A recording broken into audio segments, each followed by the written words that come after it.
And welcome to the Eclectic Gamers Podcast. Today is Saturday, May 7th, 2016, and this is episode number 8. We are coming earlier than normal due to life and Mother's Day and everything else. I'm Tony. And I'm Dennis. And we're going to be talking, as always, about pinball, video games, and some tabletop today. But let's start out with what we've been doing lately. How about you, Dennis? What have you been up to?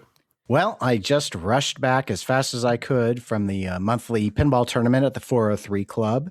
Lasted a little longer than I normally do because I actually won the first match before going and losing my two typicals and being sent home. So that's been today's main thing, at least occupying most of the evening up until this point. And then let's see, I've been playing a lot of Far Cry 4. I know I've been saying that on a number of episodes now because I've just been dragging it out. I hadn't put in much time over the prior 2 weeks, but as of this last week, I have done a lot.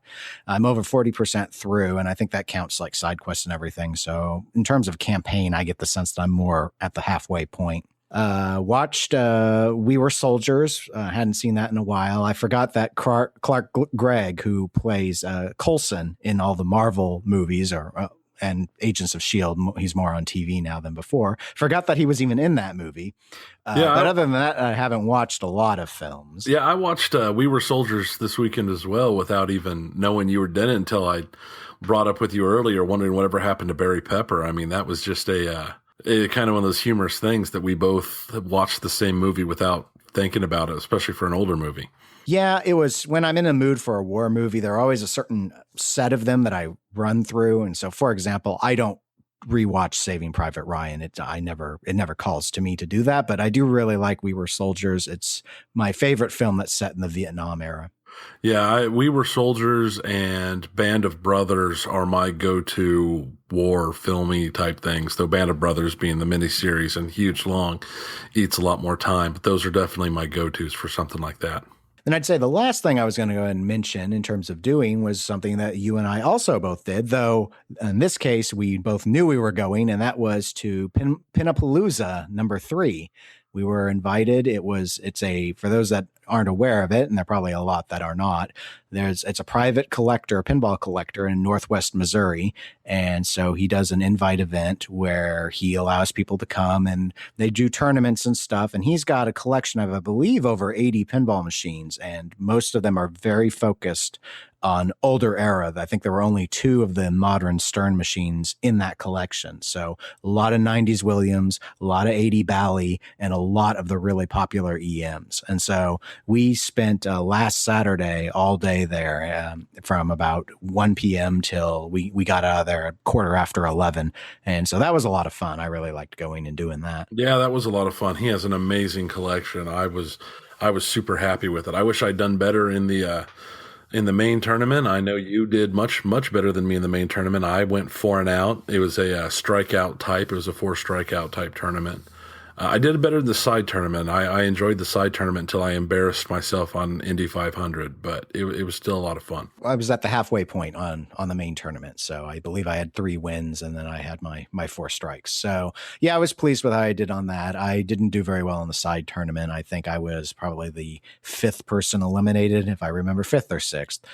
But it was still a lot of fun. It was just because there were so many machines involved with that. My understanding, though, is that one the side tournament ended up running till after 3 a.m. So in a way, I'm glad. I would have been so tired that I don't think I would have performed well eventually at some point anyway. But otherwise, it was, just they kept it running really smooth. And with so many machines, even though there were a lot of people there, I think there were over 60, it still wasn't hard to get on machines and constantly find machines to play. A lot of the people who were there visiting weren't always in the game room. They were up and talking and socializing. So it wasn't like Texas when there are just queues for all these machines because everyone's there just to play the machines. This is kind of a mix of let's play a bunch of these cool machines and a mix of, hey, this is a pinball social event. Let's talk to a lot of people.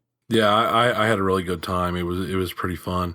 Lots of fun machines. Some machines I'd never played before. Some machines I'd never even seen before. But it was definitely a day well spent. So what else have you been up to, Tony? Other than that, well, my youngest had the influenza, so she was down for about a week, and I spent a lot of that. So I took a bunch of time off work, staying home with her, and I watched a bunch of movies. I plowed through Kill Bill Volume 1 and 2 because I haven't watched those since they originally were in the theaters. And that movie is good. I mean, really good. It might be one of my favorite Tarantino films, both of them put together. I also watched Armageddon, seeing as I'd watched Deep Impact not that long ago. I figured, well, we'll watch Armageddon, which has terrible, terrible science, but is freaking hilarious and definitely a lot more fun and I think more watchable now that I've seen it at a remove. I think it's more rewatchable than Deep Impact is. I watched Big Trouble in Little China, which is always a great movie. It's a perfect palate cleanser movie. And then I made the mistake. I fell. I watched Over the Top. I don't know what I was thinking. The Stallone movie? Yeah. Where he's an arm wrestler? Yes. Oh, wow. I haven't seen that since before I was a teenager. Yeah, it was on Netflix, and I was flipping through stuff in Netflix, and I was just looking up actors just to see what movies they had on Netflix. And I looked Stallone up, and I'm like, oh, look, Over the Top. I haven't seen Over the Top since I was like in middle school. So I fired it up, and 15 minutes in, I'm like, I should stop this. But it was like watching a train wreck. I mean, it just kept going and going and going. And it was terrible. I mean, I don't know why I watched it, but I did. I watched the whole thing. And it's not something I have to worry about watching again, unless I forget how bad it is at some point. Yeah, no, I didn't remember it was bad. I remember I saw it once, and that's about all I remember of it. So I never think about it when I think of Stallone's career. Yeah, I really don't either. But I also I played a lot of Battlefield Gothic until the open beta for Overwatch, and since that opened on the 4th, all I've done is play Overwatch. All my game time has been Overwatch. I've spent some time watching, yesterday I spent probably an hour or two somewhere in there watching Twitch feeds of that beta. It's not been a game that I've been inclined to get, but it's interesting to watch. Yeah, I'm not a good shooter. I'm not in games like this. I'm not the guy who, will see a couple pixels moving through a window as somebody jumps and take a shot and headshot them and this and that. I can't do that. I'm a terrible shot. And the nice thing I like about Overwatch is there's a lot of characters that, if you're a bad shot, well, they've got plenty of other things you can do and you can be very helpful and useful to the team and still get without having to be some perfect soldier all the time who hits every shot. So I've really enjoyed it, but I also like Team Fortress 2 a lot. And that's what this feels like is Team Fortress 2 on crack. Oh, okay. Well, it has been interesting to witness.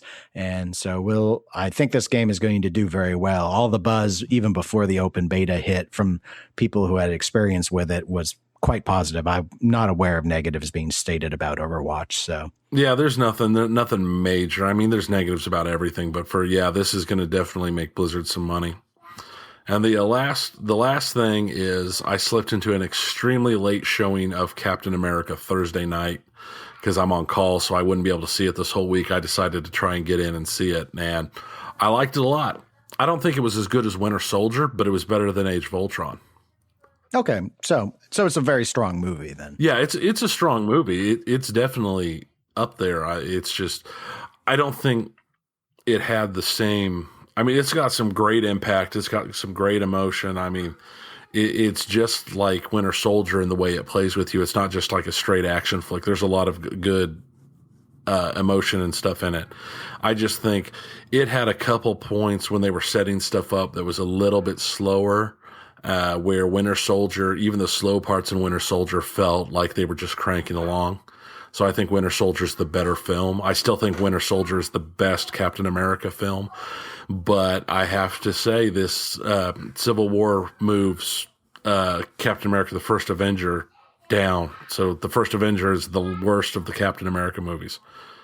All three are still in my top 5 Marvel movies, but... Yeah, so it's not moved down much. No. I mean, my top Winter Soldier for me is the best Marvel movie. I agree. It's my favorite Marvel movie. Winter Soldier is my favorite. My number 2 is Guardians. And then it goes, number 3 would be the original Avengers. And then Civil War, then Captain America, the First Avenger, then Iron Man. This is the top 6. All right. Well, now that we are caught up with our introductions for all of our listeners, let's go ahead and get cracking here with our 3 main topics. And so first, we will move into our pinball segment. And I guess I will go ahead and start because I have been planning since the last podcast a contest of sorts. I call it the 1980s Pinball Machine Mania Tournament. And so, in terms of what that is, I went in and I was looking over the Pinside ratings more the rankings actually, of all these various games. And I thought, I don't know how accurate that is.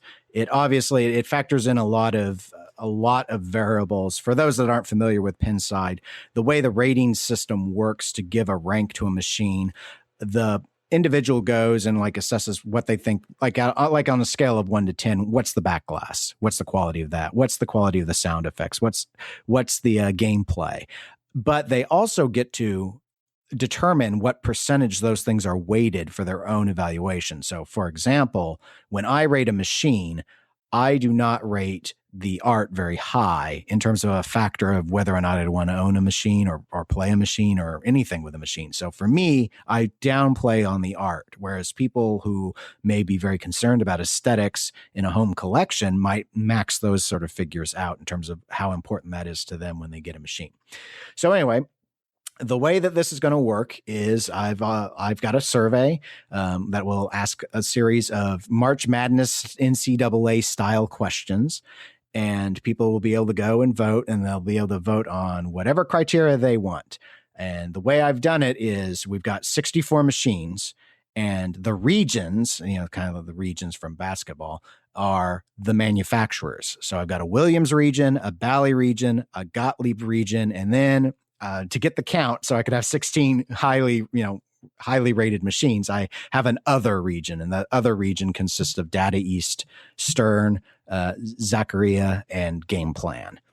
And so I just went through and started searching the Pinside top 300 solid state games. Anything from 1980 to 1989 was considered, and then whatever was the number one rated machine for each region, or each company, each manufacturer, gets to be seated at number one in their respective region, and so on and so forth, until I had 16 in each of them. And so what we're going to do is, in between every podcast, we will run the survey. I'll close it off probably the Friday around noon Central Time, the Friday before we normally record. So in just under 2 weeks, I'll get those tallies up, and then we'll move on to the next bracket, and we'll keep running this until we have a winner, and we'll be able to crown the 1980s Pinball Machine champion. Because if you look at Pinside, the winner's supposed to be Elvira and the Party Monsters, because it's the highest rated game from the 80s on that list, and maybe it will win, but I don't know. But I wanted to make it interesting in a competitive way against manufacturers. So in terms of the seeding, I just want to go ahead and let's walk through what we've got here, because it won't take too long. There's some evil seeds in this. I mean, there are some things that are just wrong. I mean, these are fights. Some of these have fights that should be, towards the end, not right in the very first round.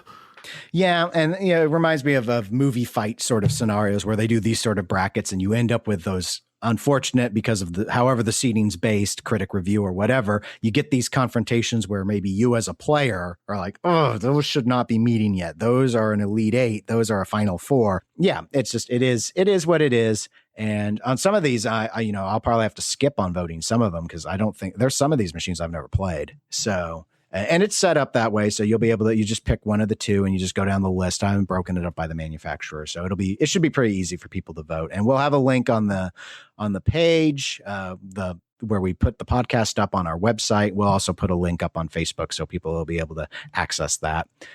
So starting with the Williams bracket, first round competitions are going to be number 1 seed Earthshaker versus number 16 seed Grand Lizard. And we've got the number 8 seed F-14 Tomcat is going to face off against the number 9 seed Space Station. That's a tough one. I'll probably go with Space Station on that, but I'm going the other way. Okay. Well, F-14 frustrates me because it's so fast, but number 3 seed is Taxi, and that's facing off against the number 14 seed Space Shuttle. We've got the number 6 seed Cyclone facing the number 11 seed Joust. Here's an unfortunate one, but I think it'll be pretty decisive. The number 2 seed Black Knight 2000 versus the number 15 seed Black Knight. Yeah, that's a harsh one too. Yeah.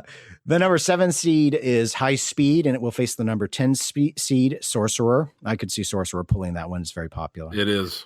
Number 4 seed is Bonsai Run versus the number 13 seed Swords of Fury. I've never played that game, but Bonsai Run is an amazing game. I've played both, and I expect Bonsai to take that one. And then the number 5 seed Pinbot versus the number 12 seed Firepower. That is the most wrong one. Those are two of my favorite games ever. Yeah, that one, I'm still thinking on that one because I agree. I really enjoy both of those machines. So that's the Williams bracket. And so the region for Bally looks like this. The number 1 seed, as I'd mentioned before, Elvira and the Party Monsters, is going to face the number 16 seed Strange Science. The number 8 seed Mousing Around will face the number 9 seed Medusa. That's a pretty harsh matchup right off the beginning, too. I know Mousing Around's super popular, but I like Medusa. That's a good table.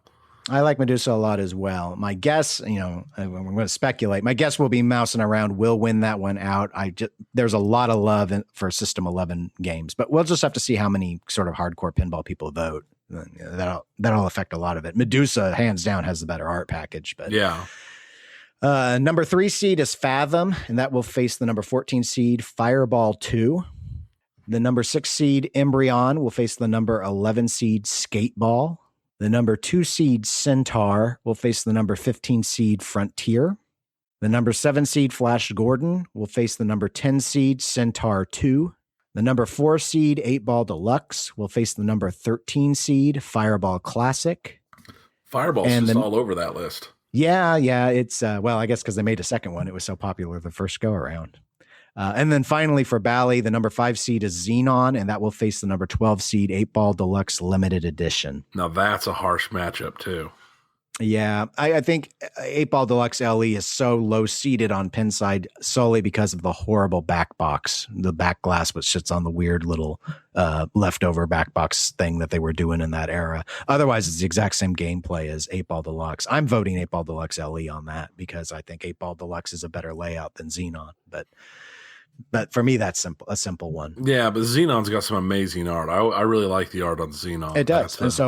And I think Xenon on art would beat any version of 8-Ball Deluxe. So it just comes down to what people prefer what they want to evaluate when they consider the whole package. It's entirely up to them how to weight it. I'm not going to give any guidance on that. That's solely up to each voter. So let's move to the third region, Gottlieb. Number 1 seed is Haunted House. That faces the 16 seed Volcano. The number 8 seed is The Amazing Spider-Man. It faces the number 9 seed Arena. The number 3 seed is Big House. It faces the number 14 seed Genesis. The number 6 seed is Devil's Dare, and it will face off against the number 11 seed Bone Busters Incorporated. The number 2 seed is Black Hole, and that faces the number 15 seed Bounty Hunter. The number 7 seed is Robo War, and that faces the number 10 seed Bad Girls. The number 4 seed is TX Sector. I don't know if that's how it's said, but that's how I always say it. And it faces the number 13 seed Lights Camera Action. And finally, the number 5 seed is Spirit, and that faces the number 12 seed Mars God of War. Going through that list, I was surprised at just how few of those Gottliebs I'd actually played. I thought I'd played a lot more Gottliebs from the 80s than that, but apparently not. No, when I was going through on this, and actually on the Pinside rankings, it takes quite a long time before you hit Haunted House in the list of seeding. And I have very little experience on a lot of these Gottliebs. I'm probably gonna have to leave a number of these blank unless I want to try and research them. But without being able to play them even virtually, I'll probably just have to see what the listeners think if they've got any hands-on experience. I've played less than half of these. Yeah, so I've played less than half of them. But, Black Hole's a really good game in my book. I liked it. But, Black Hole, I'm not surprised that it comes in at the number 2 seed. We'll see how that one fares. It's definitely my weakest region on knowledge. And then the final region's the other region. And it's just, as I noted before, I just couldn't get 16 games in the top. I barely got through and found 16 for each of these manufacturers in the top 300 on Pinside, because most of those machines in the top 300 are 90s and beyond, not the 80s. So We've got number 1 seed is Stern's Sea Witch, and it will face Stern's Galaxy, which is the 16 seed title. The number 8 seed is Quicksilver. That's a Stern machine. It will face the number 9 seed Torpedo Alley, which is by Data East. The number 3 seed is a game called Andromeda, is by Game Plan. It will face the number 14 seed Flight 2000, which is a Stern title. The number 6 seed is 9 Ball. That's by Stern, and it faces another Stern, the number 11 seed Big Game. The number 2 seed is Stern's Stargazer, and it will face Stern's Lightning at the 15th seed. Number 7 seed is Laser War. That's a Data East game, and it will face the number 10 seed Catacomb, which is a Stern title. The number 4 seed is Data East. It's called Time Machine, and it faces another Data East game, the 13th seed RoboCop.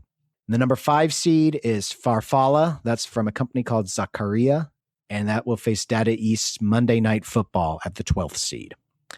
So that's the current bracket of 64 titles, and we'll get that voting up once I get the podcast up, actually, and then we'll see where everyone thinks and falls on that, and we'll be running that for quite a while. It'll take us a few months to get through it since we're going to close it off for each podcast period, but I think it'll be a lot of fun, and I'm hoping that it gets a good response. And if it does, I've been, we can do things like this with other ideas. Obviously, we could do another generation, another decade if we wanted to. Another idea that you and I had discussed is maybe doing something with pinball designers and maybe putting them as the regions and seeing, just that gets challenging too, because you have to have, if we do it as big as this, we have to make sure they have enough games under their belt. Yeah, we might have to par that down to starting at a smaller level, but it would definitely be worth it, because having each designer eliminate down to their best game and then having their best game go up against other designers' best games, I think that one could be a lot of fun.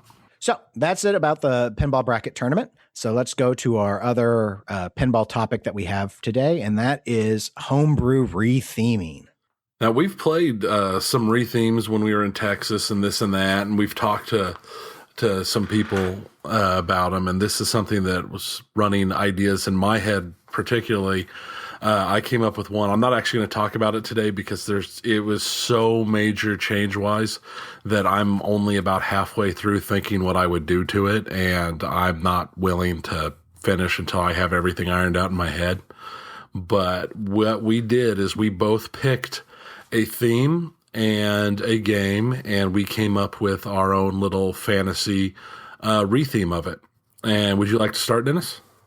Sure, I will. I should say, going into this, I took it very directly as a homebrew concept. So I wasn't trying to think of a machine that I would redesign that would sell or have mass market appeal. It was just something that if I were to do it, and I would want something that would just be fun for me and I would think would be a great idea, what would I do? And so that's what my concept is. And what I would propose doing is I would take Stern's 2008 Batman the Dark Knight table, but I would change it. So instead it would be themed based off of College Humor's Badman skits. And for those that aren't familiar, you can search YouTube for Badman and you'll get a whole playlist of them. But basically College Humor went and they took the concept of the Nolan Bale Batman series.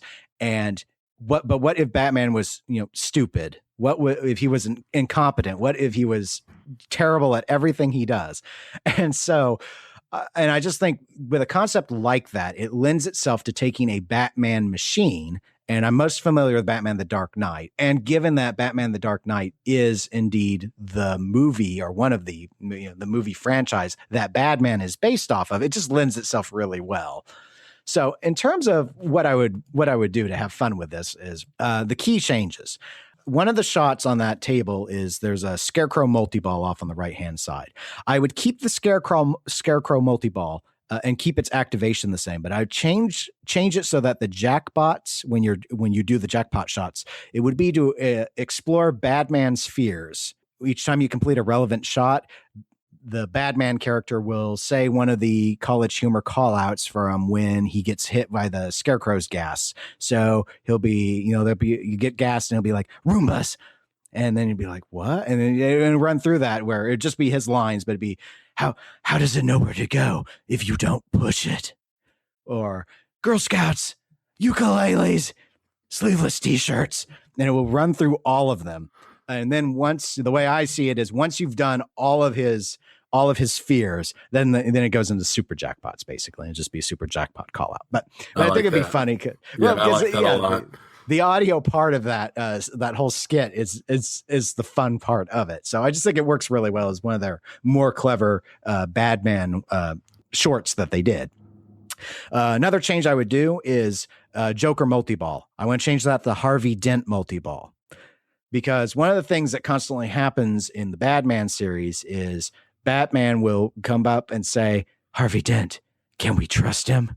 So I want that to be the speech prep whenever you're locking the balls for the multi-ball. So that will be, that'll be a throwback to the shorts. And then when the mode starts, Batman's going to try and convince Harvey Dent to work against Two-Face. And this falls back on one of the other skits for those that aren't familiar with it, where Batman doesn't know that Two-Face and Harvey Dent are separate people. So whenever one face is turned to him, he thinks, Harvey Dent, put down the gun. Or actually, that would be the Two-Face one. When he sees Harvey Dent, he's like, Harvey, when you see Two-Face, try and disarm him. We got to stop him, sort of thing. So you'll be doing that. So when the jackpots are going, it's going to be either the Dent side or the Two-Face side. And the callouts are going to be relevant to that as you start to score the points. And it will just basically walk you through the skit. So that's my second major change. My third change is the Dark Knight table has a Batmobile ramp. I don't want it to have anything to do with the Batmobile anymore. Instead, I want it to be based off of Batman finding his voice. In terms of that, what will happen is you will just shoot the ramp over and over. Each successive shot is going to work through Batman trying to get down the Batman voice. And so in the skit, it'll be like when it would start, and it's the scene from Batman Begins where he's got the corrupt cop upside down, and he wants to know where are the other drugs going. Through the skit, he's saying it wrong, so he holds them upside down. And he's like, "Where are the other drugs going?" And so that's the first voice, and then he starts doing more and more different weird accents, and then once you've hit the ramp enough times, and it will be every single one of those iterations that was done in the skit, finally his voice is hoarse and he'll be, where are the other drugs going? And so that you get a major score bonus for achieving the final true voice. So those are the three main elements that I would do. The rest of it would just be the game. The Dark Knight pinball machine has a left orbit mode select. And so it's just the modes will be different. So you'll have a Riddler mode where Batman is trying to solve his riddle, and Batman's bad at riddles, even when the Riddler is basically telling him the answer. So it'll go through that. There'll be one for the skit where he goes in to interrogate the Joker, like in The Dark Knight, but it's the wrong clown. So he's interrogating the wrong Joker. There'll be a mode for where Batman has met with and captured Penguin, and Penguin's explaining that Batman is actually killing people, but he thinks they're just falling asleep. There'll be one dealing with a Superman team up.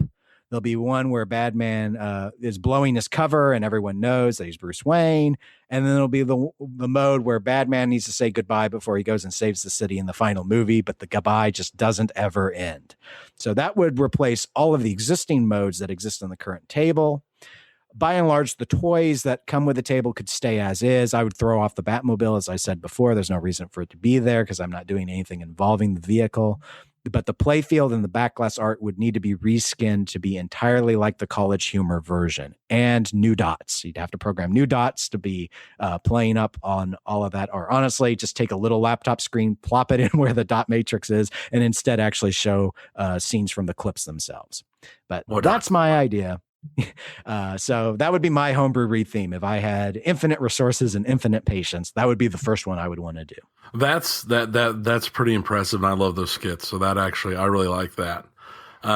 My homebrew retheme is actually not the one I would do if I had infinite money and infinite resources, because if I had that, I'm still not done, because the one I chose has such deep rules and has such deep everything that even in my head, I'm starting to lay things out on paper, and I still don't have enough down that I wasn't comfortable going ahead with it. So I went with my second idea that I had, and it's not nearly as involved of a switch up as yours is, because I'm going to start with an F-14 Tomcat Williams from '87, and I'm going to convert it into a new Battlestar Galactica pen, featuring primarily the Vipers and Viper pilots and stuff. The big main changes are the going to be completely changing all of the art so that all the F-14s and everything are pulled out. We're going to have to go reskin to match Battlestar Galactica motif with the Battlestar Galactica symbols and stuff. I want to replace the landing strips with the launch pods, but I want to do it in such a way so the right landing strip is Galactica's left launch pod, since Galactica's right launch pod was offline throughout the entire show. So you'll just see the launch pod and a little bit of Galactica as it disappears off the playfield. And then the left ramp will be Pegasus's right launch pod. And then Pegasus disappears off the playfield on that side. And then all the MiGs and everything I would change into Cylon Raiders. Now the big things otherwise are going to be the in the game, you spell Tomcat and all that stuff. We're going to change all that to where it says Vipers and just make it match the motif. And the big thing is changing the call outs, because this is one of the hardest parts for me, is because the call outs on F-14 are fun and Yakov's call outs are awesome, but there's really no good Cylon call outs, especially for the kind of theme I'm aiming for overall. So what I would mainly do would be go for the call outs of the pilots and Galactica talking to each other during combat, and the pilots snarking on each other, and Starbuck being herself, and to kind of fill in the comedy and the fun and to give the atmosphere. And then the Kill Yakov sign would get changed to Kill Scar from the episode Scar, because that's one of my favorite episodes of New Battlestar Galactica. When they're hunting down the one Cylon Raider who's like a super ace and this and that. And those are going to be the major changes. I mean, all the shots are going to remain the same. They'll just have renames and this and that, and everything is going to primarily be the same. It's just going to be, this one is pretty much just re-arted and different call-outs. And it's not like, it doesn't have the full DMD, of course, so I don't have to worry about new dots or any of the fancy stuff. Now, the theme I was originally working with, I'm still working on. It's just so much of a change. I hope to be able to talk about it next time we talk about something like this, because I couldn't get it done. I just kept working on it and working on it and working on it. I just kept finding new things to add. I was just running out of time. Yeah. Well, we can work it in, even if I don't have another idea. I'm sure people will love to hear another concept, especially as one as elaborate as I know. You've given me some indications already, and I won't leak anything to anyone, but it is pretty significant. So yeah, it's pretty major. Like I said, it's the one I was working on for this, and then I just kept adding stuff and coming up with different ideas and things where I was just sitting down at times looking at pictures of the playfield, redesigning it in my head, and it's just there's too much. I'm not happy with where it is. I'm happy with where it's going. I'm just not ready for it yet. Well, let's go ahead and transition now over to our second segment of the evening, which is video games. We do have a number of them to talk about, and the first one I'd like us to go ahead and start with is Dawn of War 3. Now, we've mentioned Dawn of War 2, or I mentioned it briefly when we were talking about another game that was coming out from Relic on prior episode, but this has been a big announcement for PC gaming that an announcement trailer hit for Dawn of War 3. Didn't have any gameplay, but from what I've seen and more specifically read, my understanding is you will play as 3 different races in the campaign. It will have large armies. It will have bases. There will be some form of a new cover system, and you will collect and level up elite units.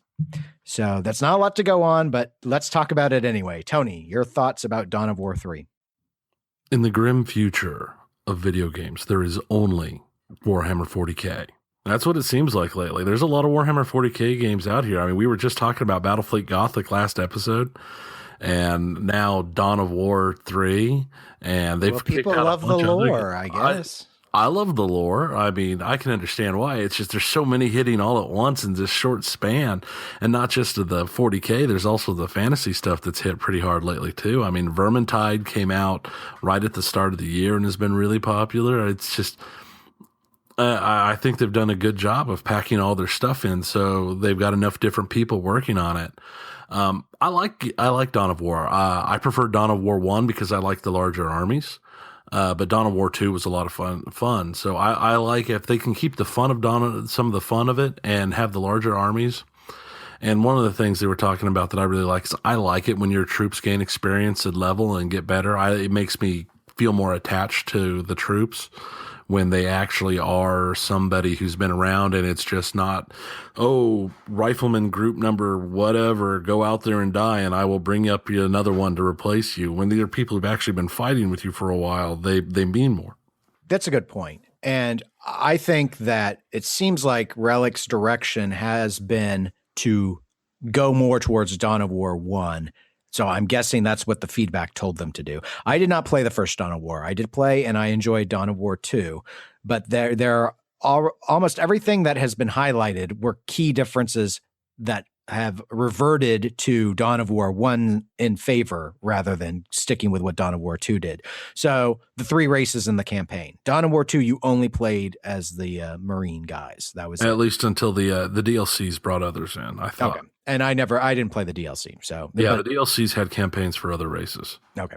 So the main campaign original for Dawn of War 2 was just the Space Marines. And then now multiplayer, you could do all the various races, but it also didn't do big armies. It was like you were little squads, like little 3-man squads primarily, if I remember correctly. It was small unit tactics. Right. Stuff. Campaign never had you build bases. That wasn't part of it. You were going in and you would have a base, but a lot of times it would be when you'd hit certain checkpoints or reach certain criteria, you'd be dropped in new units or new supplies or something along those lines. So those are all things that, well, other than I don't know how many races you played in the Dawn of War 1 campaign, but otherwise these are changes back towards Dawn of War 1 versus what was done in Dawn of War 2. And so my guess is, looking at all of this, the decision and the feedback was go more traditional real-time strategy. I thought Dawn of War 2, when I played it, while I enjoyed it, it felt quite a bit different than most real-time strategy games. Like not building the bases was a huge deviation. It was definitely more of a squad shooter type thing. I mean, it was almost not a turn-based squad shooter, but it had the same feel as a small unit tactics type thing. Because the lack of base control and the lack of a lot of things really, it threw me off when I first started playing it. Yeah, that was probably my favorite difference from a normal real-time strategy was not having to construct the base. Which is weird because that's one of my things that, historically speaking, I probably spent more time building the bases than worrying about building the proper army balances and stuff. But I really liked that change. The limited units was awkward for me, though. That was quite a bit different. But so anyway, Dawn of War 3, more news will come out as time advances. There's not a lot to go off of right now, but if you are a real-time strategy fan and or a Warhammer 40K fan, keep your eyes peeled for more news. Let's go to our second video game we want to talk about, which is Call of Duty Infinite Warfare. Trailer dropped earlier in the week. There's been a lot of buzz about it. Tony, got any preliminary thoughts? Yeah, it's I knew the way Call of Duty had been moving forward ever since its humble beginnings of being the perfect first-person shooter and moving away from that and getting more and more modern.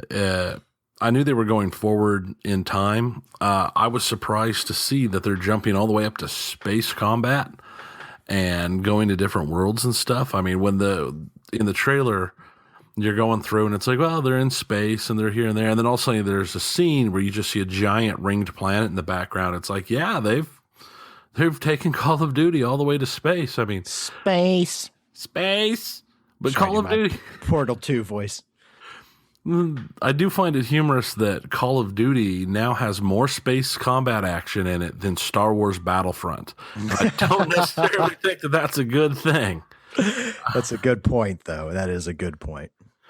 I mean, I loved started playing Call of Duty early. I played all the first 4 Call of Duties up through Modern Warfare. I played them all pretty religiously.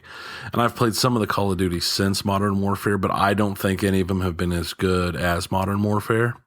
And speaking of Modern Warfare, the most interesting part of the trailer was the remastered Modern Warfare that they were talking about being released with it if you get the $80 edition of the game. But I don't know if we need to spend $80 to get an extra game to go with the remastered Modern Warfare, that's what I would really want. I mean, I'm not, I don't know. It could be a really good game until we give it a try. We're not really going to know, but something about it just feels a little off to me. And I need to note as well, I am not a Call of Duty player. I don't play, other than local, like almost LAN party-esque multiplayer. Call of Duty was not something I did a lot of online multiplayer with. I did a little bit in 3, very little bit. And that was it in terms of online. I played localized versions of multiplayer with Modern Warfare and World at War. And the last campaign I played through was Modern Warfare, so Call of Duty 4. I played the first 4, though. I have played all those campaigns, and I enjoyed them. I'd say overall, I thought that Infinite Warfare looked pretty, but to me, the trailer made the game look like it was a cross between Halo and Titanfall. And yeah, it did have that feeling. Now that you say it, that makes a lot of sense. And it's just like, and I can't help but wonder, and I want to think this surely isn't true, but this is an Infinity Ward iteration. Activision, I believe, has 3 companies that rotate through and do Call of Duty at this point. So for years it was Infinity Ward and then Treyarch and then Infinity Ward, and they just were cyclic like that. And I think there's a third in the mix now. The thing is, Infinity Ward isn't the same Infinity Ward as it once was. And of course, there's always turnover. But a lot of the old heads of Infinity Ward they went out and they formed Respawn Entertainment. And Respawn Entertainment is the company that did Titanfall. So to me, I looked at this and I thought, are you guys really like trying to send a message to Respawn and make your game look like Titanfall? Are you going to try and out Titanfall? Because Titanfall had a lot of flaws, but mechanically it's very sound. And then I thought, well, maybe but then likewise it's like, what's this with the ships and flying and the planets in the background? This feels very Halo. Why are you trying to be modern Halo? I don't know. It didn't get me excited, but historically speaking, the stories that have been told in the Call of Duty universe, at least on the campaigns, have been by and large, I believe, pretty good. And so, but I'm saying this without having played the more recent ones, but from what I've read, and we'll get into a little bit more here when we transition to Battlefield, but it's something that they might be able to execute really, really well in terms of the story. If I were to get Call of Duty, it's only going to be for the campaign. It's the same sort of thing that Overwatch ran into for me. I do very little dedicated multiplayer, what I call bro shooter time. And so I'm pretty picky about, I'm pretty, bro. Yeah. And so I'm pretty picky about what games I'm willing to bother to learn well enough to do well at. And Titanfall wasn't one I was even ever going to do, except it was on tremendous sale. And I do Titanfall from time to time, but the one I put the most hours in is Battlefield. And so Battlefield already has me on the multiplayer standpoint. Call of Duty is not going to get me for that, but they can win me over with campaigns, but not $80 to replay Call of Duty 4, even though it's my favorite Call of Duty. Yeah, it's my favorite Call of Duty campaign as well. And also, just another thing out there, Infinite Warfare is a terrible title. I mean, the first thing I thought of when I heard Infinite Warfare was an old sci-fi book called The Forever War, which is a massively depressing. I mean, it's a really, really amazing book, but it's really depressing because it involves a lot of time lag and wars that last forever because, it takes forever to get between solar systems. So, hey, look, my family died 4,000 years ago because we're still fighting the same war we started. And I've only aged, 50 years because of how long it takes to travel from place to place and how everything just ends up terrible and everything's changed by the time the war's over and you get to go home. Everything's so different that it's like you're the aliens coming back. It was a depressing book as much as I enjoyed it. And Infinite Warfare just sounds like, this is Call of Duty. The war never ends. You'll fight until you die, then you'll fight more. I hate the title. I hate it.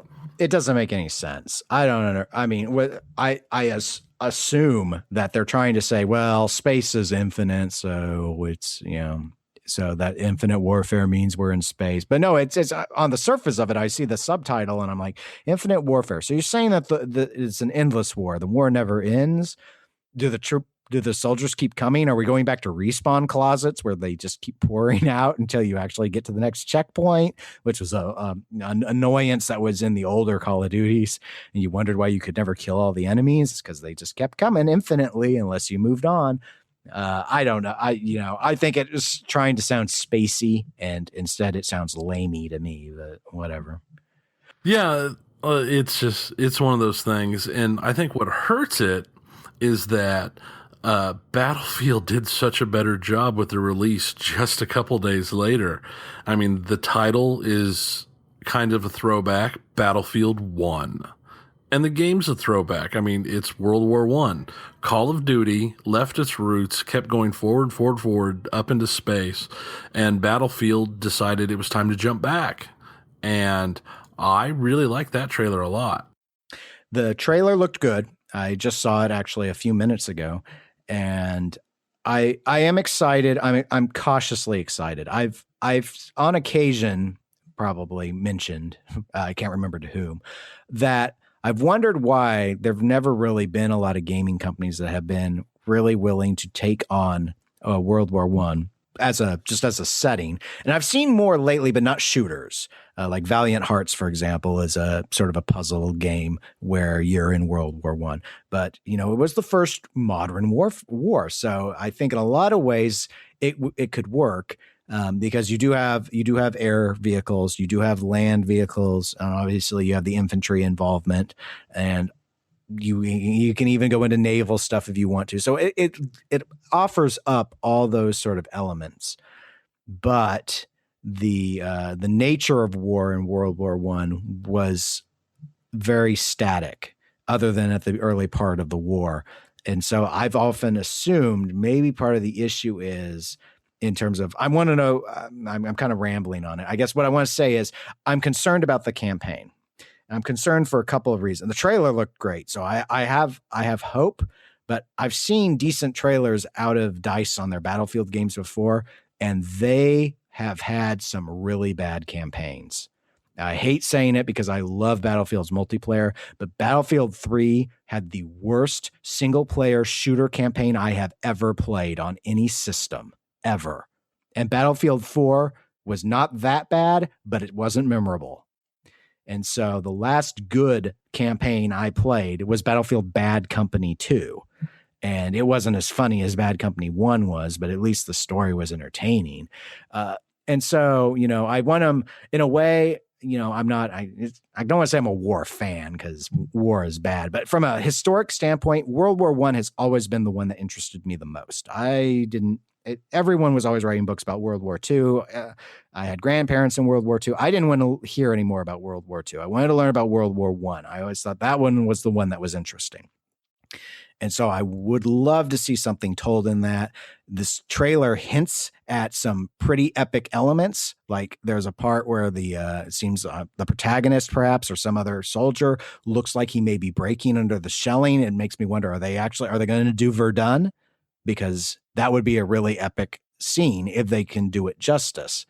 So I think the multiplayer, DICE knows what they're doing on multiplayer. I'm sure Battlefield 1 is going to feel and play awesome on multiplayer, but I do worry that they're not going to tell a competent story on the campaign. And I will personally be really annoyed if they muck around and as the first major shooter to take on World War I and they screw it up with their terrible storytelling like they've been doing the last two major Battlefields.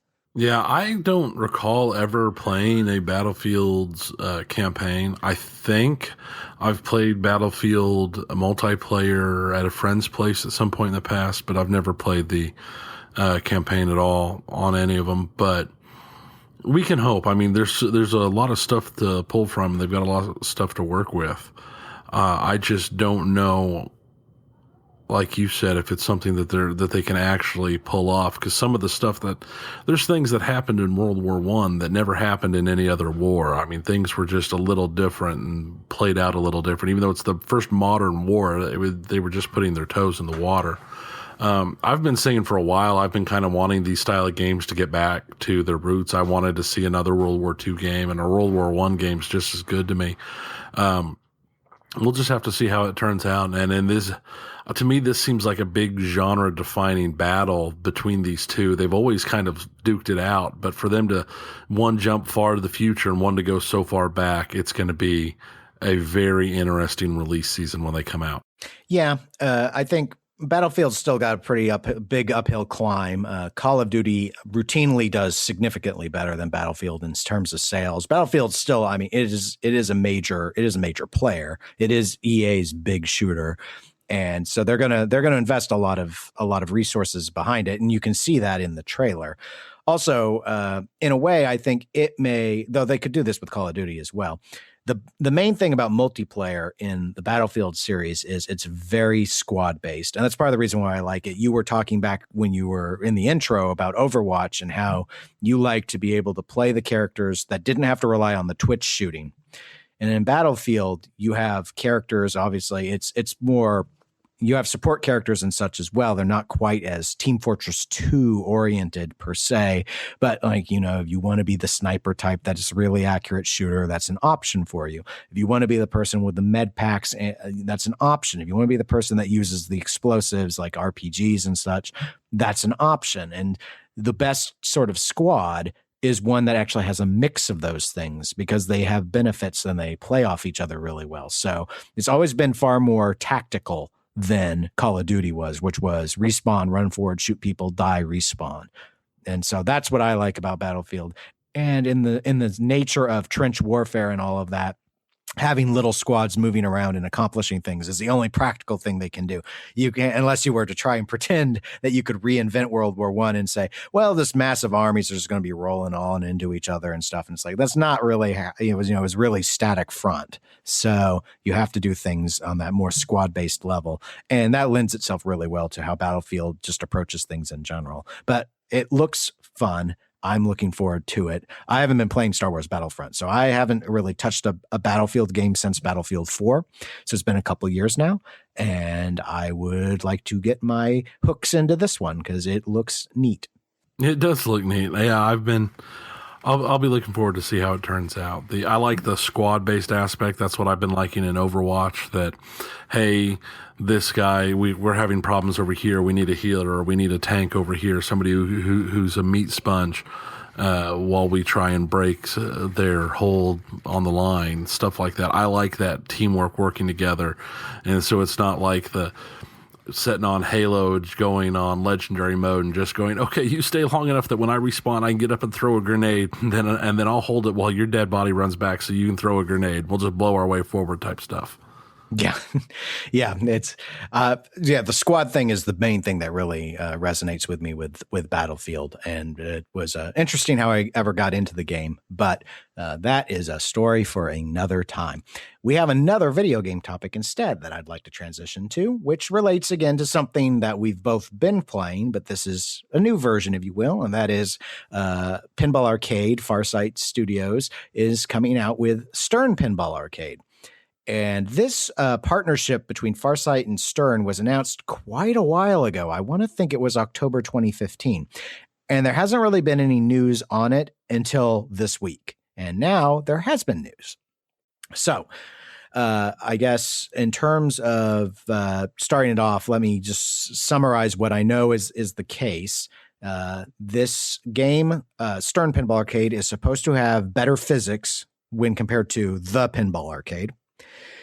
When the game launches, it will come with AC/DC, Star Trek, and then 3 games that are also available on the Pinball Arcade already, which are Starship Troopers, Mary Shelley's Frankenstein, and Ripley's Believe It or Not.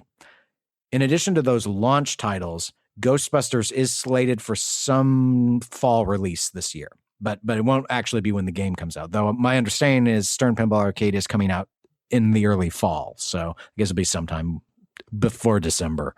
Would be my guess. Yeah, I wonder if it's going to be the Ghostbusters Pro table, or is it going to be a premium and LE table? Are they going to have the physics in place to try and do the Magna Sling type setup, or I wonder how that is. I think we'll probably find out later, but it's just a curious question.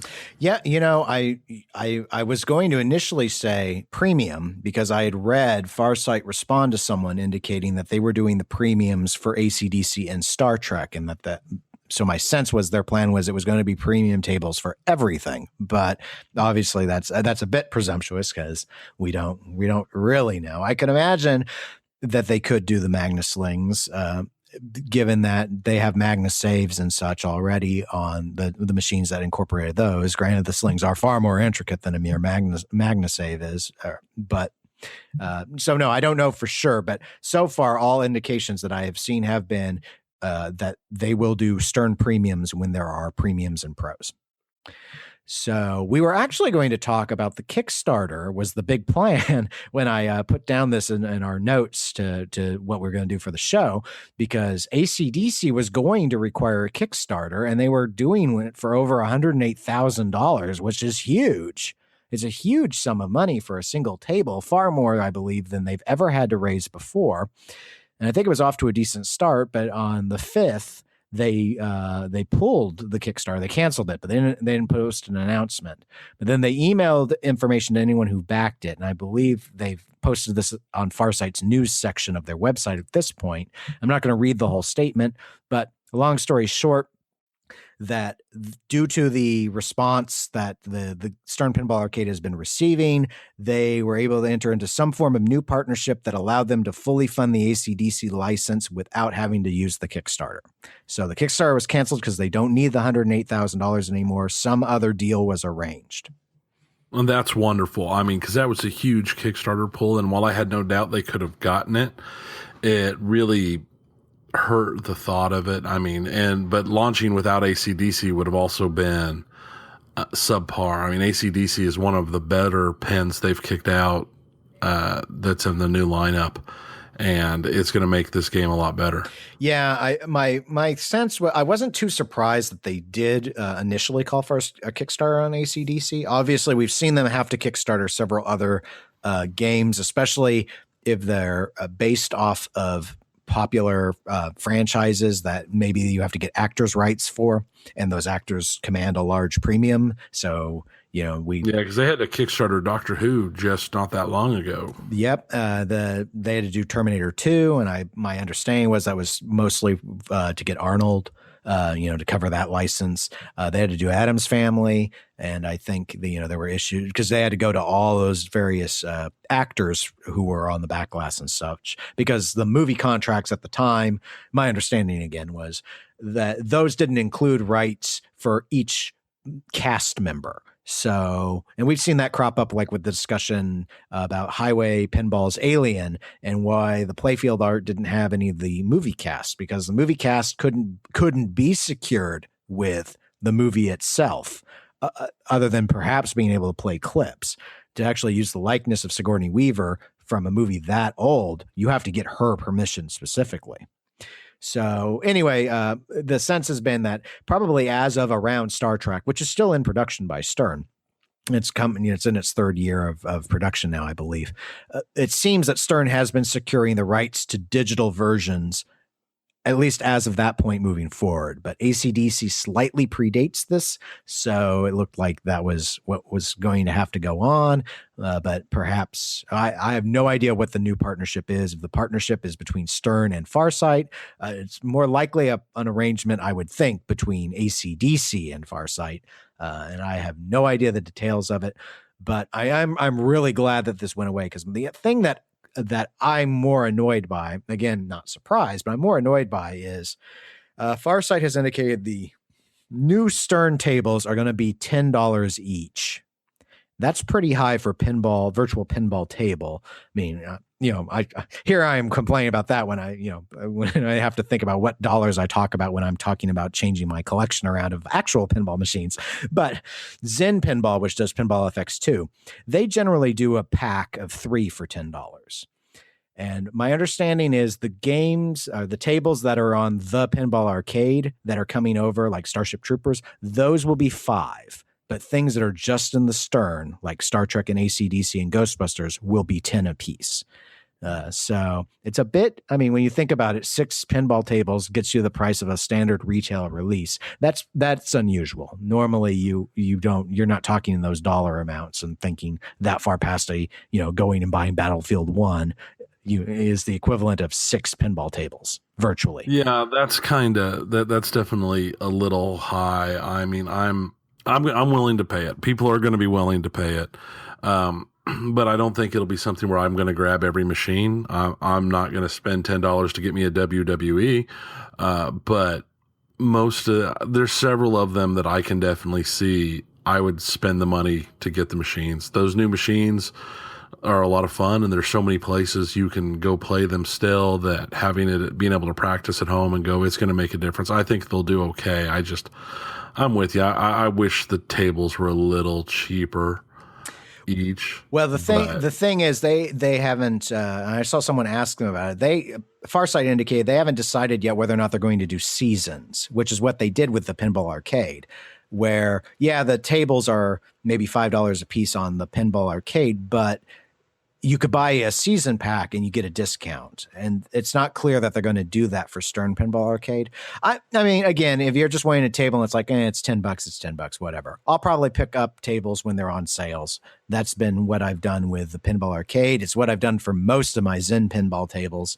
That's just sort of, they're not, if they do it like the Pinball Arcade, they're not really super stingy with their sales in terms of, I think, at least on Steam, there's usually a sale a year on the Pinball Arcade. So it's not the most frequent thing that constantly goes on sale, but I think Zen is a little more active in doing discounts for specific packs and stuff. Like for, May the 4th be with you. They had Star Wars packs on sale. Yeah, there'll probably be some ways to get it down a bit if you're willing to wait. But otherwise, no, it's not exorbitant, but it is exorbitant for virtual pinball. Yeah, it's not insane, but compared to some of what's out there, it's just a little higher than most people are used to. I mean, going back to Overwatch is $60, and it's something I'm in debate if I'm going to do or not. And to think to get 6 tables is $60 is some of the tables, I'd play them a bunch, but would I play them as much as I'd likely play Overwatch? I don't know. It's going to be an interesting bit to see. I'm sure they'll do well, though. I mean, I'm looking forward to it. I admit I'm looking forward to it. I've been playing a lot of Zen stuff at on my tablet. I've got a big tablet. I've got one of the big 12-inch tablets, and I think it's pretty much the perfect thing for playing virtual pinball. And so I play a lot of it on there. So that's probably where I'm going to end up getting this when it comes out, is I'm going to get it on my tablet. Well, that concludes our video game segment. So let's go to the third and final segment. But do not let me forget, we did miss a pinball topic. So we will go back and touch on that after we get through segment number 3. And segment 3 is tabletop games. So Tony, you are our resident tabletop expert. What should we talk about? Well, I think we should open up with some Kickstarter updates that have come out recently. Noisy Person Cards that we talked about last week had not hit its goal at that time. It has now hit its goal. It actually hit it this afternoon. So it is got 11 days left to go. It's hit its primary goal, so that game will be coming out. So if you have any interest in it and you haven't backed it yet, you can now be guaranteed that it's going to be coming your way if you do back it. Yeah, they must have done it fairly late in the day. I actually watched, I think I checked just before I left to go to the 403 pinball tournament, and it was real close, but it was still, I think it was $200 short or so. Yeah, it crossed it at like 5:30 or 6 o'clock this evening, or something like that. I looked at it this morning or earlier today, and they were like $82 short. So I decided to check it again an hour or two later, and they crossed it. And the other thing, the other Kickstarter update actually predates this podcast. I've talked about it in the past that I backed the Planet Mercenary RPG game, which is based on the Schlock Mercenary comic strips.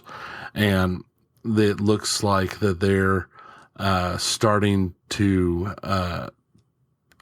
close things down before they're moved to production. So they're still looking at having it shipped out by fall. but no exact dates yet. But I'm looking forward to it because I actually had an idea come into my head that it would be a good for a sci-fi game. And I don't actually own any sci-fi RPGs other than I own one that I'll talk about at a later date because it's just so insane. We'd have to go deep into it, but it wouldn't work for this idea. So I've actually started sketching out an idea for a campaign once I get this game in my hands. And then I'll just have to do the hard part, which is finding players. Yeah, that's always the big challenge with those sort of things. We do with group get-togethers. We do tend to play a number of tabletop things from time to time. RPGs are not one of them. No, RPGs are something that we'll have to set up and do at another. They'd have to do something standalone compared to our normal thing. I have been covering my itch, as it were, my RPG itch typically for the last couple of years by going to Kantcon here in Kansas City. And I'll just go and spend a day or two playing nothing but RPG games. And I will be attending again this year. This year it runs July 22nd through July 24th.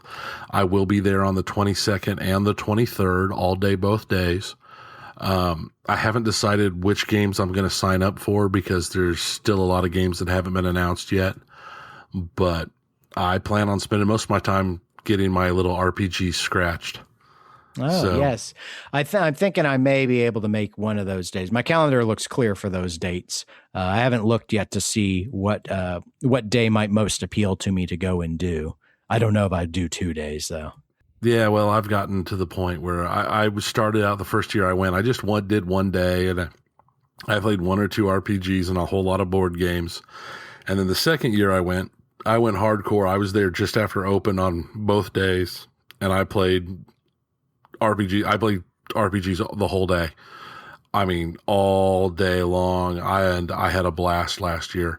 I played some insane games that were just completely nuts.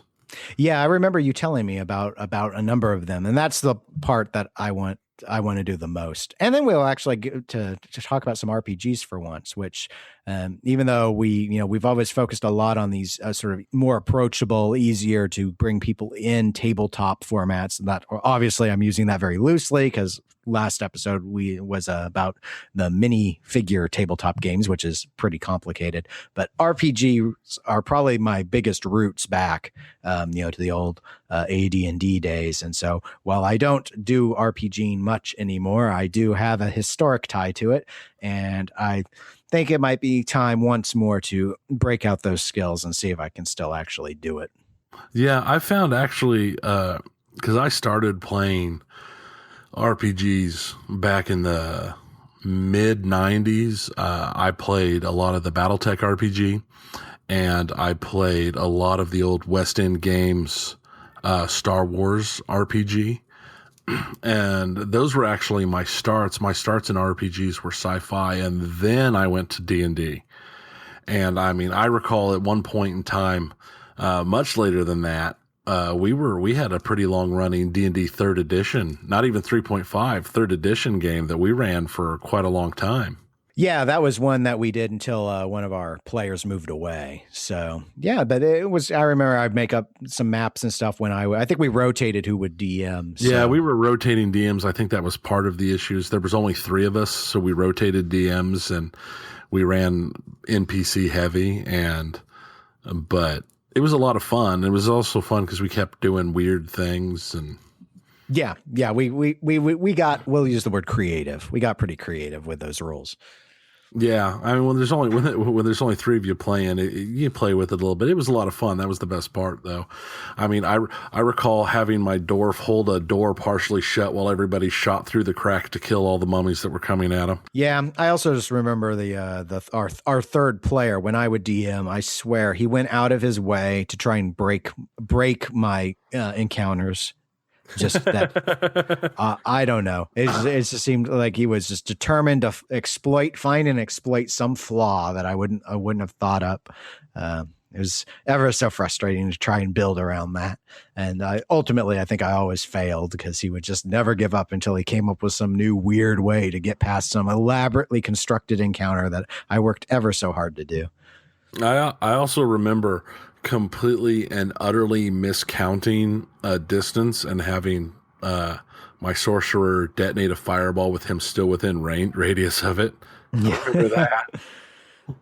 And I remember fighting a Medusa and deciding to go full ham on it. I think the third player was the DM, and I decided to go full ham on it, even though it was obviously set up as one of those things we couldn't win. We were supposed to run, and I just went full ham on it, and it failed as badly as you would think it would. It was not the crowning glory of, oh, well, you managed to do it, and it was amazing. And no, I died.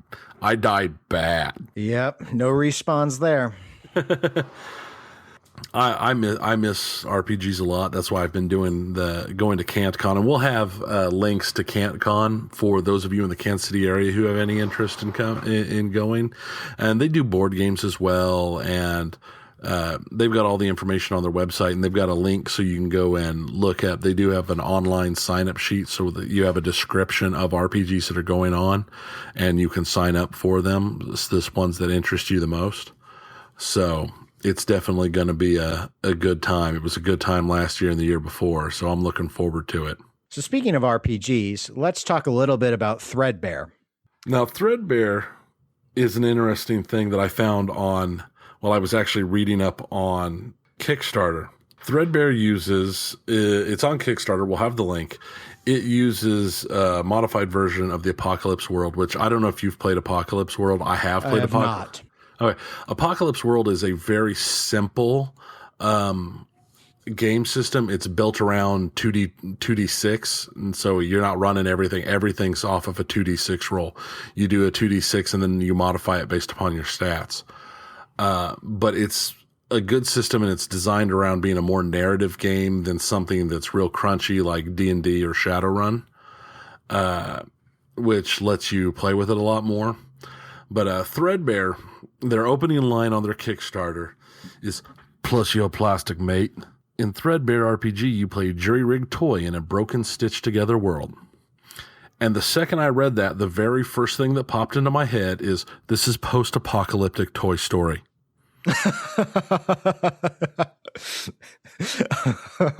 Toy Story 4, Apocalypse Now.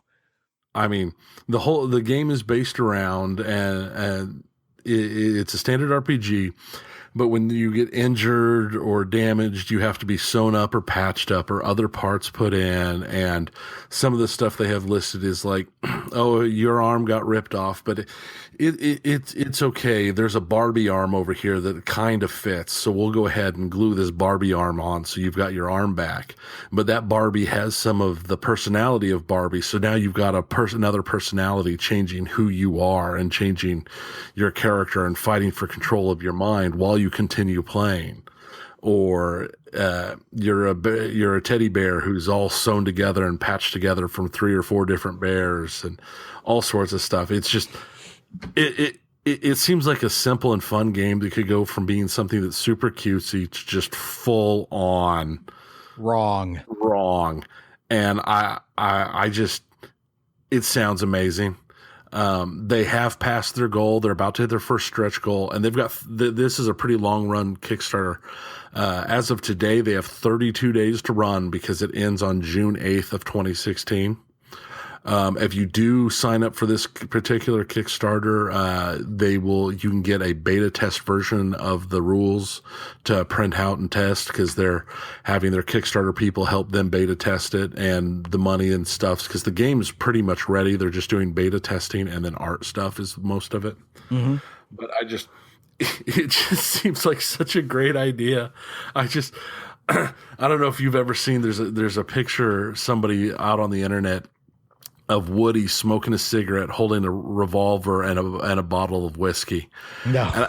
And I just have a vision of that, or of Buzz Lightyear all dolled up with his armor all cracked and tore up like the Space Marines from Warhammer or the Space Marines from StarCraft and this and that. And, Stogie chomped in his head as he's walking around, armor's all tore up, hauling around pieces of people they've taken out. I don't know. It seems, I mean, it could be completely different than I'm thinking, but in my head, that's the first thing that came in. And with the way it sounds like, I like the sounds of the rules and the stitching up and using different parts from different toys. Like, yeah, that's the most interesting aspect.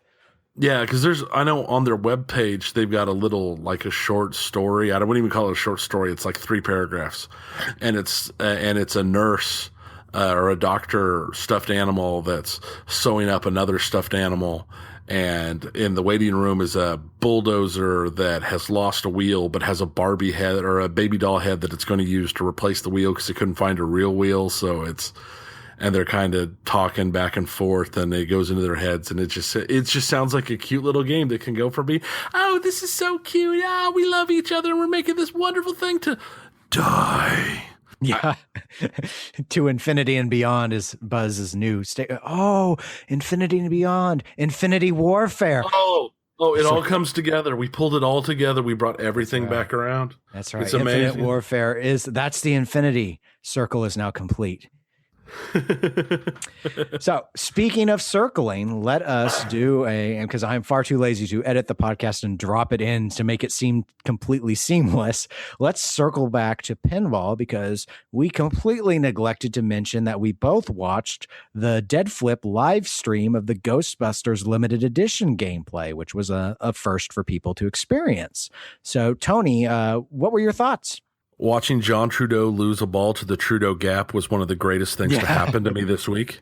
That was pretty funny, especially because at 403 they have the Ghostbusters Pro. And how did I lose my very first ball? I just let it just, I thought I was going to be okay. And I was like, oh wait, no, that gap's too big. Bloop. Yeah, that was the second that happened, I was just arms up in my chair like, yeah. But it was interesting. At first, I actually thought that the Magnus slings were pretty good. I thought maybe they'd be a lot more. They weren't as crazy as I was afraid. I was afraid they were just going to be like stupid, insane. That was my big fear with Magnus slings. But it looks like they act pretty normal for the most part until the slings are lit up. And then when the ball gets in there, that's when it does weird stuff. Otherwise, it acts pretty normal. Yeah, I'd misunderstood when we saw the test footage of the slings, and I guess it's probably because of how they had it set in test mode, where I guess the magnets were always active. It seems that they only actually trigger when the leaf switch is closed, when the slings hit.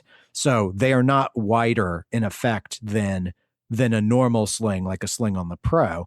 In fact, I think in the chat commentary on Twitch, some people were noting or concerned that it seemed like they weren't firing very much. And it looked like, I guess, to those that were zooming in or asking questions, that there was only one switch on each sling. On a normal sling, there's actually two, one at the top and one at the bottom, so that if the switch is closed, then it kicks the band back out to push the ball away. So with only needing one switch, and that switch had to close to tell the magnet to do whatever it wants to do, meant that the ball doesn't just roll near the sling and all of a sudden the magnet starts screwing with it, which is what I thought was, because that was what was happening in the test. So that's why I thought, oh, okay, I could see why like professional players are not going to want to play on an LE or a premium, because all of a sudden the slings aren't just the slings, they're actually like an inch wider than normal slings. But that's not actually the case. Yeah, because I was thinking the same way from watching the same video that you had, that was going to be how things go. And like you said, no, that's definitely, I thought it looked really good. I thought Jack had a most amazing ball I think I've ever seen in my life, especially for a machine that's barely that he hadn't played till then. I mean, that score, that ball and everything was awesome.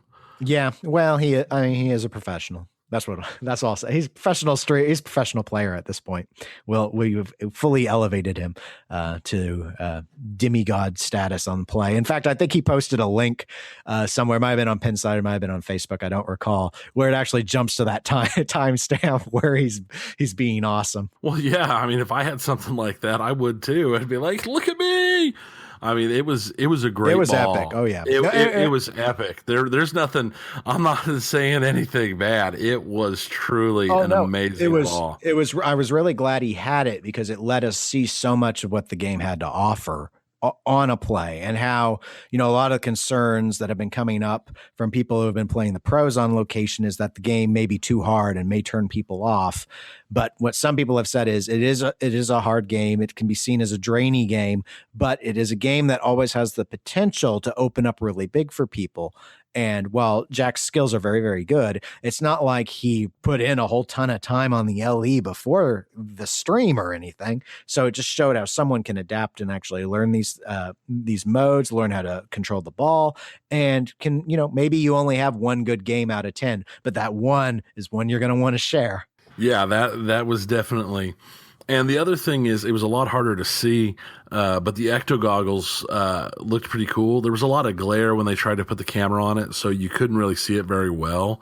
But what little bit you could make out, I think it'll work out pretty good all in all. I was real happy with seeing how well that LE played overall. I think the premium is going to probably end up being the go-to game for Ghostbusters. I don't know yet in terms of overall how people will respond. I think that my take was the slings, seeing them actually on the LE probably comforted a lot of people that were getting nervous about it.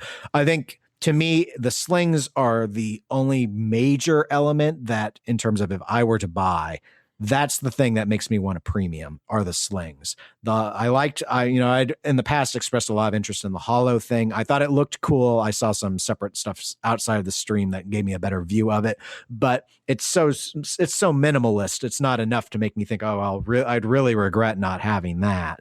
And of course, the light show is great on the LE because the light shows are always better on the premium and LEs. But the Magnus slings, I just think that cleverness is what is so compelling to going with the premium model. And I think it'll do very well. And I think people that were concerned about the Magnus slings being awful are probably by and large satisfied after seeing this sort of footage. Now, whether or not they think it's an interesting enough gimmick that they actually want to own it remains to be seen. But I think for anyone who's still upset about the Magnus slings for whatever reason, there can be plenty of reasons why they might not like the idea of it. The Pro doesn't do it, and the Pro is already available, and a lot of people are buying the Pros. And we got two of them on location. There's a Pro at 403 Club, and it turned out Pizza West got a Pro here in the Kansas City area, which I haven't had a chance to go and play his yet. But well, and in addition to those, I think there's at least one more Pro on at Power Play. I think Power Play has a Pro as well. You're right. They do. They do. And I believe the 403 Club's Pro will be changing to a premium once the premium arrives. So it's temporarily a Pro. But so we'll actually get a chance to experience the Magnus slings once that's in place, which is exciting. But that won't be for some time yet because it's not an LE order. I believe it's a premium order and those aren't on the line. So we'll have to wait a while for that. Yeah, that's definitely something I'm looking forward to. And I'm looking forward to getting some more game time in on Ghostbusters, obviously because of real life intruding with me being on call and everything. I wasn't able to go to 403 and I haven't been able to play Ghostbusters at either of the locations that I commonly go to since they got there, but I'm definitely going to get it as soon as I can.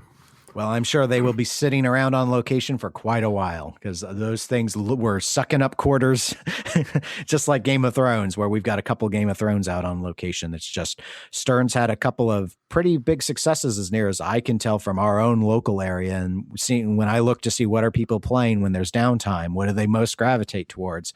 Obviously, Ghostbusters now, and Game of Thrones has been doing very well. Yeah, it's definitely a good time to be into pinball. And we'll see how the rest of the year goes.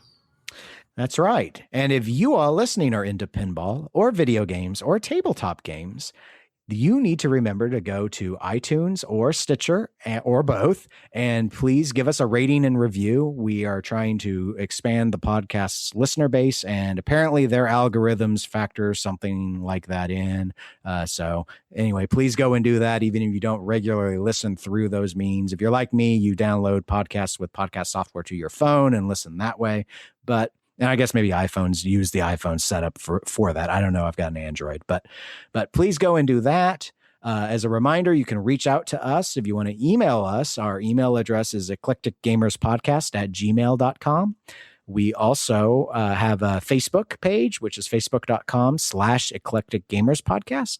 I think, let's see, what else? Oh, yeah, we have a Twitter, don't we, Tony? Yes, we've got a Twitter. We're at eclectic_gamers. I haven't updated it very well this week. I've just been so busy, and I need to get better at getting into that every day. But you can reach us through any of those venues, and we will be glad to hear from you.